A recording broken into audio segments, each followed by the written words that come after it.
네, 안녕하십니까. 정인태의 글로벌 국익 정치 시간입니다. 국내 외국인이 252만, 재외 국민이 750만이 됐습니다. 자, 이제 대한민국은 글로벌 정치를 해야 할 때가 왔다. 이제 세계 경영을 한국이 준비해야 할 때가 온 겁니다. 이제 우리가 미국이라든지 중국이라든지 북한, 러시아, 일본의 틈바구니에 끼어가지고 오도 가도 못하는 그러한 정치는 끝내고 이번에 코로나 사태에서도 보셨던 것처럼 대한민국이 세계적 리더의 역할을 충분히 할 수 있는 시점이 온 겁니다. 그래서 우리 대한민국이 이제는 글로벌 정치를 해야 한다. 이게 세계 경영 정치를 해야 된다는 것입니다. 세계 경영 정치. 그래서 앞으로는 경제부 같은 경우도 글로벌 경제부로 만들어서 의료부 같은 경우 우리 보건복지부 있죠. 보건복지부 같은 경우도 글로벌 의료부, 글로벌 의료부를 만들고 그리고 질병관리 글로벌 질병관리부청을 만들어서 우리가 이제는 세계를 경영하고 세계를 리드할 준비를 하고 있어야 합니다. 그동안은 한국이 그 저력을 잘 발휘 못했지만 이번에 우리의 과학, 기술, 의료, 그리고 IT 등의 엄청난 기술이 세계에 전파되고 특히 한국인들의 양심, 네, 양심으로 살아가는 모습들이 많은 세계인들의 감동을 준 그러한 내용들을 많이 접하게 됩니다. 네, 그래서 우리는 이제는 정치를 전라도 경상도 나눠가지고 싸우고 좌파 우파 나누고 싸우고 여기서 이제 벗어나야 됩니다. 이제는 세계를 경영해야 돼요. 미국이 세계를 경영하는 것처럼 항상 세계에 관심을 갖듯이 이제 우리도 그럴 때가 온 겁니다. 그래서 재외국민 750만을 결집시키고 이분들을 어떻게 우리가 지원하고 또 대한민국의 국익에 어떻게 활용할 것인가 이것을 함께 논의해야 할 때가 온 겁니다. 그래서 글로벌 국익 정치 속에서 뭐 어떤 사람들은 해외에 나가 있는 사람들한테 뭐 대한민국이 싫어서 나갔다 뭐 이런 식으로 비난을 하는 사람들도 있는데 그게 아닙니다. 그래서 저도 지금 베트남에서 활동을 하고 있어요. 한국과 베트남을 오가면서 제가 미국, 캐나다, 뭐 호주, 뉴질랜드 등 다양한 국가들과 관련된 일을 하고 있는데 제 법인이 한국에 있습니다. 제 법인이 한국에 있고 제가 한국에 가족들이 다 있습니다. 하지만 지금 베트남에서 이렇게 사업들을 구현해 나가고 있지만 모든 게 다 국익을 위한 생각을 하고 있는 것이죠. 네, 그래서 앞으로는 저는 그렇게 생각이 들어요. 대한민국에서 재외국민들이 각종 우리 뭐 의료보험이라든지 각종 보험들을 들게 하고 또 우리 국익을 위하여 뭐 세금을 낼 수 있는 제도들을 구축하고 또 우리 대한민국은 재외국민들을 지원하고 이런 것을 체계화시키는 것이 굉장히 중요하다. 저는 그렇게 보고 있습니다. 그래서 재외국민 750만 시대에 우리가 재해 국민들을 결집시키고 또 국내 외국인이 252만인데 이들이 대한민국의 국익을 위하여 움직여줘야지 그렇지 않고 예를 들어서 그 차이나 게이트처럼 대한민국의 혼란을 조장하는 그러한 의혹이 있다 그러면은 이것은 굉장히 위험한 부분이 되는 것입니다. 그래서 재외국민보호법이 빨리 제정이 돼야 됩니다. 그래서 재외국민을 보호해야 됩니다. 제가 재외국민으로서 베트남에서 활동을 하면서 느꼈던 게 뭐냐면 고소를 하러 가야 되는데 통역 지원이 전혀 되지 않아요. 그러니까 대한민국 대사관에서는 고소하세요 이렇게만 얘기합니다. 고소하세요 그래야지 외교적 지원이 들어갑니다. 그러면 고소하는 거 도와주십니까? 그건 본인이 하셔야 됩니다. 이렇게 얘기를 하거든요. 그래서 제가 느꼈던 게 뭐냐 하면은 우리 대한민국에서는 고소를 외국인이 할 때 통역을 지원해주고 있는데 우리 재외국민들은 아무런 지원을 받지 못하고 있는 거예요. 우리가 수사권이 없으니까 대사가 하는 얘기는 수사권이 없으니까 고소에 들어가시면 외교력을 발휘할 수 있습니다. 외교적으로 공정한 수사라든지 이런 걸 요청할 수 있습니다. 뭐 이런 형식적인 얘기들만 하고 있는 겁니다. 그래서 제가 베트남에서도 굉장히 많은 뭐 살해 위협이라든지 절도, 강도, 사기, 뭐 횡령, 각종 사건들을 겪어봤는데 대사관이 굉장히 소극적입니다. 그래서 그런 부분들을 보면서 참 안타까웠어요. 저는 너무나 안타까웠습니다. 그래서 재외국민보호법이 들어갈 내용들이 고소 시에 통역을 지원한다라는 거예요. 이것이 뭐 재정적으로 부담이 된다 그러면 현지에 있는 교민들을 활용해서 일일 통역사식으로 일당식으로 시간당으로 해도 도움을 줄 수 있는 교민들이 많아요. 그런 교민들이 함께 힘을 합쳐서 스스로를 지켜나갈 수 있는 체계를 만드는 겁니다.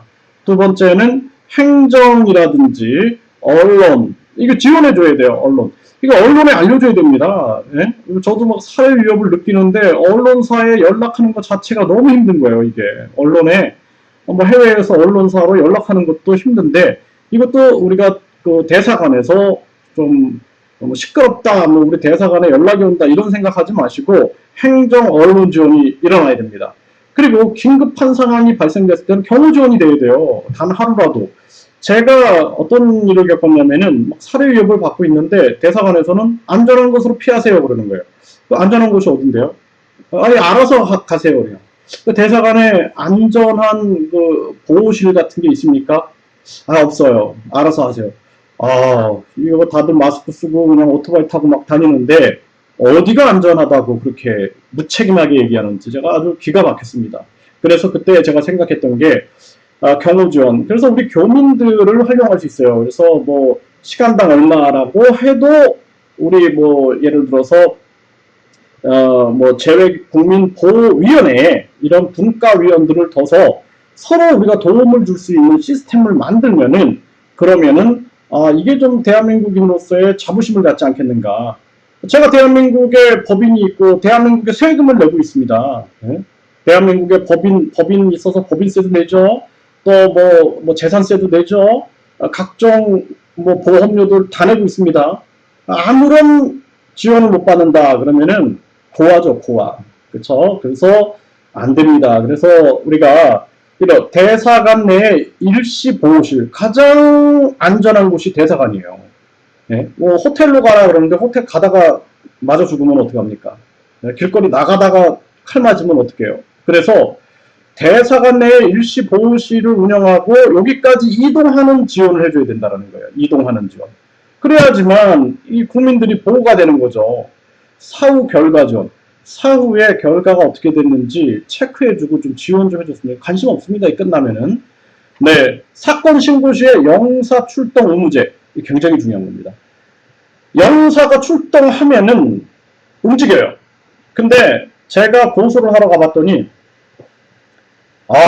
정말 횡령을 몇 억을 당했는데 한국 돈으로 몇 억을 당했는데 미치겠죠. 저는 죽겠는데 시군구 경찰서에 갔더니 거기서 한 달 정도 있다가 누가 돈을 먹이고 누가 어떻게 하는지 저는 모르죠. 그러다가 다시 소속이 바뀌었습니다. 저기 하노이 경찰서로 가세요. 또 하노이 경찰서 한 달 있다가 이게 또 저 공안부로 가야겠어요. 또 공안부로 가세요. 그럼 계속 조사만 받는 거죠. 일도 못합니다. 네, 그렇게 계속 뺑뺑이 돌리고 또 여기 가라 저기 가라 5군데를 제가 돌아다녔어요. 미쳐버리는 겁니다. 진짜로. 네. 그러니까 사건 신고 시에 영사 출동 의무제, 영사가 출동하고 이 영사가 수가 부족하다 그러면은 우리가 저 재외국민 중에 우리가 뭐 명예영사 제도를 운영한다든지 해서 정말 성실하고 정말로 타의 모범이 되는 분들을 이렇게 위촉을 해갖고 이분들이 도움을 줄 수 있게끔 해야 돼요. 국익을 위하여 정말 이제 우리가 움직여야 할 때가 온 겁니다. 이런 생각을 해야 돼요. 이런 생각을. 제가 해외에서 이제 국내에서 계속 생활을 하다가 해외에 꼭 나가보고 싶었어요. 왜냐하면은 해외 나가야지 내가 뭔가 시야를 넓히고 해외 나가야지 내가 뭔가 더 깊은 정책들을 만들어낼 수 있다는 생각이 들어서 해외 나와서 직접 제 이름으로 법인을 만들어보고 그 곳을 제가 선택한 곳이 베트남이었습니다. 베트남. 예? 여기서 제가 해보니까 와 정말 이 재외 국민들이 얼마나 힘겹게 살아가고 있는지를 제가 뼈저리게 느꼈습니다. 그래서 이 영사 출동무제 그리고 대통령 직속으로 재외국민보호위원회를 운영해서 재외 국민들이 스스로 보호하고 스스로 우리가 함께 할 수 있는 이러한 체계만 만들어내도 우리가 한국인으로서 좀 자부심을 많이 느끼지 않을까 이런 생각을 많이 듭니다. 베트남에서요 중국 사람들 잘 못 건드려요. 네? 일본 사람들 잘 못 건드립니다. 백인들 잘 못 건드려요. 한국인들 호구가 되는 경우가 되게 많아요. 호구가.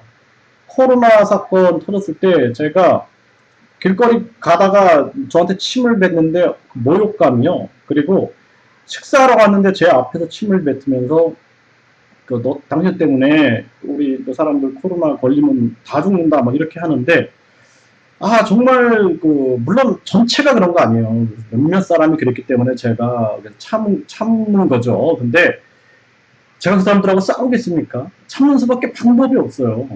그리고 제가 베트남에서도 수도 없이 절도, 강도, 협박 이런 거 엄청 당하고 횡령 엄청 당해도 제가 어떻게 스스로 방어하고 스스로 변호사 스스로 경찰에 고소하고 하는 거 외에는 방법이 없습니다. 너무 힘들어요.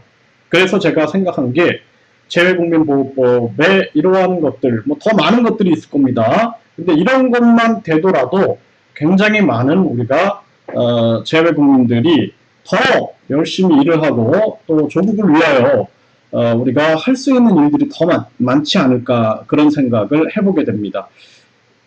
저의 기본 정책의 중심은 유턴 기업이에요. 유턴 기업. 기업을 유턴시켜야 된다는 것이 제 가장 큰 정책의 방향이고요.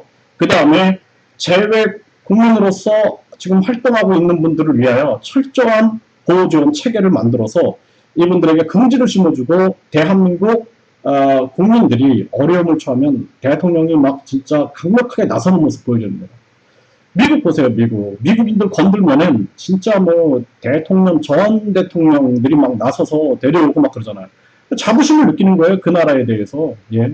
우리나라도 그랬으면 좋겠어요. 대통령이 막 나서가지고 우리 교민이 어떤 큰 어려움에 처했다면 대통령이 막 이러면은 전 세계가 대한민국의 국격 그리고 대한민국 국민들은 자부심을 느끼겠죠. 와 정말 대한민국인임이 자랑스럽다.